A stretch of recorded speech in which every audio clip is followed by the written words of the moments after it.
I'm excited. Oh. Yeah.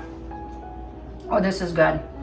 Hello friends, and welcome back to our homestead. Very often people write to me and they ask me recommendations what to cook, something very quick, something that's going to be good for you, something that's going to help you to lose weight, and at the same time very quick. Well, today it's one of those examples.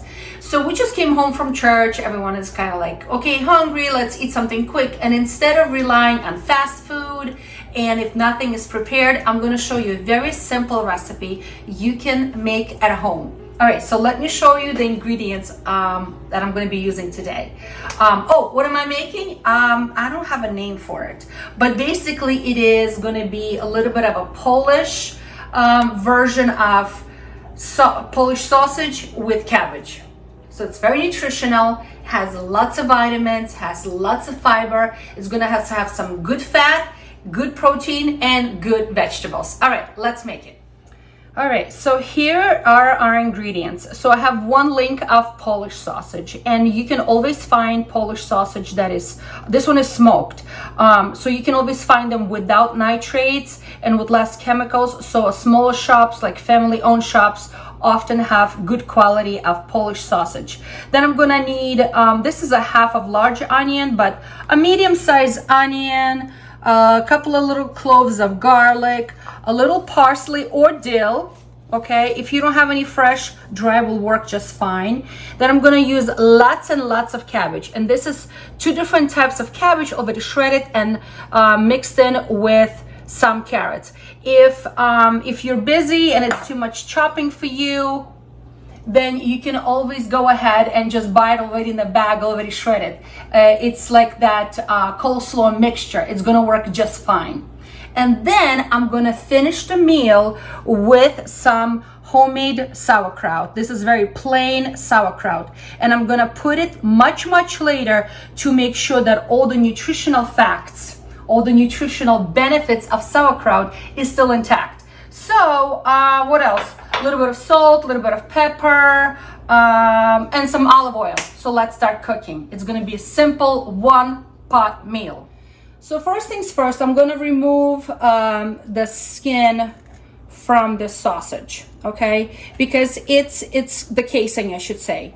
Because I wanted to make sure that I can actually bite freely into this sausage without biting into the skin, okay? So it served its purpose, it's all set. I'm gonna take it off and I'm gonna discard it, okay? Just like this. And I'm gonna chop this all up into small chunks of sausage. How big, how little, really up to you. It's something that we should always use our personal desire, how we like it, how we want it. Some people like really big chunks. I like smaller chunks because I like to be able to kind of like put it on, you know, on my fork comfortably. All right, so I'm just gonna cut this up into little chunks, okay? And I need to turn on my skillet. So I have a skillet here that I like to use. I like to cook either in stainless steel with very low amount of nickel in my pots and pans, or cast iron. And the reason for that is because I am trying to avoid any kind of Teflon products where they can be scratched and accidentally end up in your food, and they're very toxic for your body. So we need to be careful what pots and pans we're using. All right, so like I said, I'm just cutting them in fours and just chopping them up comfortably. So they cook kind of fast, and they're gonna be, and this is gonna be very quick meal. I mean, from start to finish, probably what, half an hour, if that. So while, you know, your family is changing their Sunday church clothing, or you came home from work late and you're tired, this is a very quick meal and it's very affordable. All right, so let me turn on the stove. All right. And I'm just gonna put a little bit of olive oil on it. All right, I just got some olive oil. This is probably, I'm not sponsored by them, but I really like this brand. I try to use good quality olive oil, and good quality olive oil is expensive. So I'm just gonna drizzle on the bottom because this is gonna be my fat. All right, so this, my friends, is more of a keto style meal, okay? It's gonna have some good oils, good fats, good proteins, and good vegetable. All right, so it's just warming up, and I'm just gonna start adding my sausage in that and let that start cooking. So while that's cooking, in the meantime, I'm just gonna chop up the onion. And my husband, bless him, always cuts the onion in the wrong way. Then I struggle using it because he used half the onion for something else. And I always now struggle to use it because he always cuts it wrong. But anyway, so here it is. I'm just gonna slice it into little chunks as well. And I'm gonna add that to the sausage.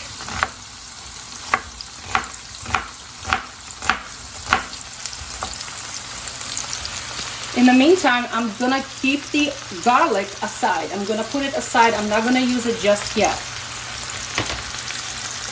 All right, so let all this cook together. Just a few minutes until the onion is nice and soft.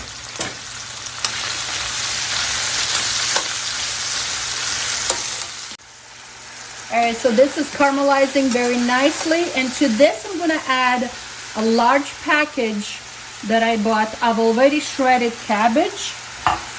It has white cabbage, it has red cabbage, and it has a little bit of carrot. And not much carrot because it's literally just for flavor and for color, because carrots are very high in natural sugars. So this would not be keto friendly if I put a lot of carrots.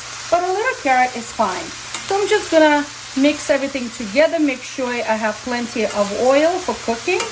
Always use good quality oil because anything you put in your body, we don't want any seed oils that are highly inflammatory. Okay, and this is extra virgin olive oil. All right, so to this, now I'm gonna add a little bit of salt and a little bit of pepper. And that should be done to taste, not too much.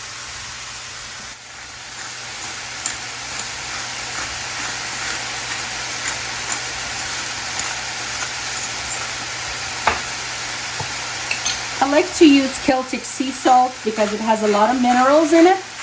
So I'm just gonna put, again, it should be to taste because keep in mind, sausage is already salty, but cabbage is not.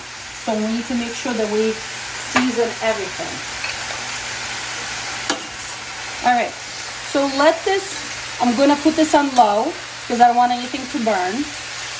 I'm gonna put a cover on and I'm gonna allow this to cook in its own steam for about 10 minutes. And I will check on it in about 10 minutes. In the meantime, I'm gonna get my herbs ready. So I just cut out the stems. I don't need these stems, right? So if you guys have followed me for some time, you know that I always save them. So I have this bag where I put the onion peels and stems of different herbs, and I keep it in the freezer. So then when I'm making bone broth or meat broth or any kind of broth, that's where it all goes. So never throw it away. It's very, very good way to utilize stems of all of these herbs and peels of onions. So I'm gonna just chop this all up nice and small. And if you have dill would work even better, but I don't have any dill. I have parsley, so that's what I'm using right now. I'm just gonna chop it up nice and small, and I'm gonna let it sit and wait for me. And also, you have noticed that I have not used garlic yet. All right, garlic is another very important herb. I'm gonna call it an herb, I guess. It's a spice, it's an herb that should not be cooked. Or I know some people cannot tolerate very, very raw garlic in a large quantities, that upsets their belly. But garlic has such wonderful anti-inflammatory, antibacterial antiviral properties, okay, anti-parasite properties, that if it's cooked, it loses its value. Really, it loses its medicinal value. So what I'm gonna do is right now, either you can chop it up, okay, or you can use a garlic press and just let it sit for about 10 minutes on my cutting board, sit and wait to be used, okay? I'm gonna use it when the heat on my stove is already turned off, okay? And it's no longer boiling. That's what I'm gonna be adding to my dishes. And again, if you guys have followed me on my other cooking videos, you know that this is my method, because that's how you can bring in the medicinal value from garlic, okay?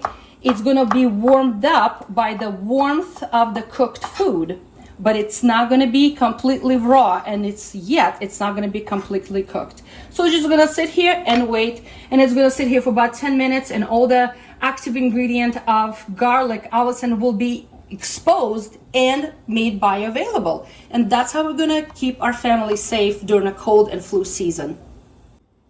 All right, let's take a look at it. It's getting nice and soft. So what happens sometimes is that depending on the quality of the cabbage, especially if it's a winter type of cabbage, some cabbages don't have a lot of liquid in them, okay? So if that happens and you feel like it's kind of dry and it's beginning to burn and stick to the bottom, it's okay to add a little bit of water, maybe like, I don't know, a tablespoon or two, just so enough that it produces more liquid, more steam. In my case, I really did not need it that much, okay? All right, so I think it's done. I'm going to turn off the heat. The heat is off. All right, so now the heat is off. I'm going to stir this all through. And now, once the heat is off, that's when I'm adding the parsley, okay, or dill if you have dill, and that's when I'm going to be adding the garlic. Only now, when the heat is already off and nothing is boiling, okay? I mean, you see that the food is still hot, right? And that's when I'm going to be mixing it all together. And now everybody's going to get a little bit of medicinal garlic that's not cooked, but yet it's still going to be kind of warmed up, and it's going to lessen that bite of spice, and it's not going to bother your belly. All right, do you remember the ingredient that I mentioned to you? And it was sauerkraut. My friends, now that the heat is off and I'm about to serve this to my family, I'm going to be adding sauerkraut. How much sauerkraut? This is about half a cup of sauerkraut. And do you see this little liquid that I have? That's a sauerkraut juice. It's very important that we're adding it here. It's full of lactobacilli, probiotics. It's very, very good. If by any chance you don't have any sauerkraut to add, that happens, you don't have it. That's okay. So what I would recommend that this dish will be complete. Instead of sauerkraut and instead of that sauerkraut liquid that I just added, I would put about a tablespoon or two of raw apple cider vinegar. And that also going to bring that important acidity to kind of mellow out all this fattiness and all of this cabbage. It's going to marry everything together. All right, let's give it a taste. It's still super, super hot, but I want to give it a taste, and I'm going to be serving lunch to my family. So we got all the food groups we need when you're on keto, right? We have plenty of vegetables, so it's a lot of good fiber, a lot of minerals. We'll put some Celtic sea salt in here. We'll put some olive oil for fat. Sausage has some fat and protein. I'm excited. Ooh. Yeah. Oh, this is good. This is wonderful.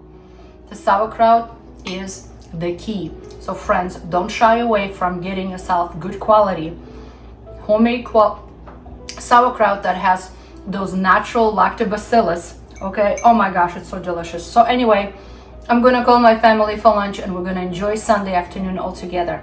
So friends, I hope you are encouraged to cook from scratch. Cook quick, healthy meals for family, even if they're keto. So friends, be encouraged and try something new.